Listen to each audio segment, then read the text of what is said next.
Railway स्थानकावर आता AI कॅमेऱ्याची नजर असणार आहे। तब्बल 160 नवीन एआय आधारित उच्च दर्जाचे सीसीटीव्ही कॅमेरे बसवले जाणार आहेत आणि फेस रेकॉग्निशन सुविधेमुळे रेकॉर्डवरचे गुन्हेगार स्थानकामध्ये दाखल होताच पोलीस नियंत्रण कक्षाला तात्काळ अलर्ट पाठवला जाणार आहे। पुण्यामधल्या औंध जिल्हा रुग्णालयाच्या औषध भांडारातून मॅफेटरमाइन सल्फेटच्या 20 वायल्स चोरीला गेलेल्या आहेत आणि त्यामुळे सरकारी औषध साठ्याच्या सुरक्षिततेवर आता प्रश्नचिन्ह निर्माण झाले आहे। तर सर्व ग्रामीण रुग्णालयांना औषधं आणि उपकरणाच्या नोंदीची तातडीने पडताळणी करून अहवाल सादर करण्याचे निर्देश दिलेले आहेत। पुणे महापालिकेकडून बेवारस वाहनांवर कारवाई करण्यात येते। रस्त्यांवर, पदपथांवर आणि सार्वजनिक जागांवर पडून राहिलेल्या बेवारस वाहनाविरोधात कारवाई सुरू केली आहे। अतिक्रमण विभागाकडून अशा वाहनांवर नोटीसा लावण्यात येतात आणि या कालावधीमध्ये वाहन न हटवल्यास ती वाहनं जप्त करण्यात येतील। पुण्यामध्ये आळंदी कार्तिकी वारीनिमित्तानं जड वाहनांना बंदी घालण्यात आली आहे। आळंदी परिसरात वाढणारी गर्दी लक्षात घेऊन विश्रांतवाडी, आळंदी आणि अहिल्यानगर रस्त्यावर वाहतुकीत काही बदल करण्यात आलेत। या मार्गावर 21 नोव्हेंबरपर्यंत सर्व जड वाहनांना बंदी असणार आहे।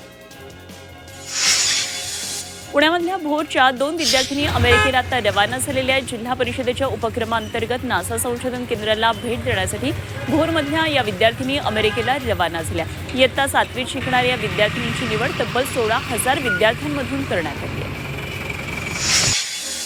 नाशिकमध्ये थंडी वाढत चालली आहे आणि आज नाशिकचं तापमान 10 अंश सेल्सिअसवर नोंदवलं गेलंय।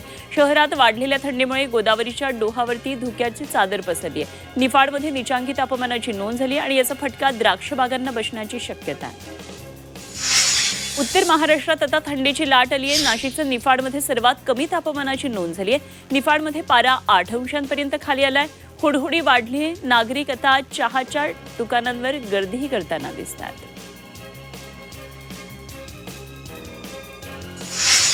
छत्रपती संभाजीनगरमध्ये 6 नगरपालिका आणि 1 नगरपंचायत निवडणुकीसाठी आतापर्यंत 409 उमेदवारी अर्ज दाखल झाले।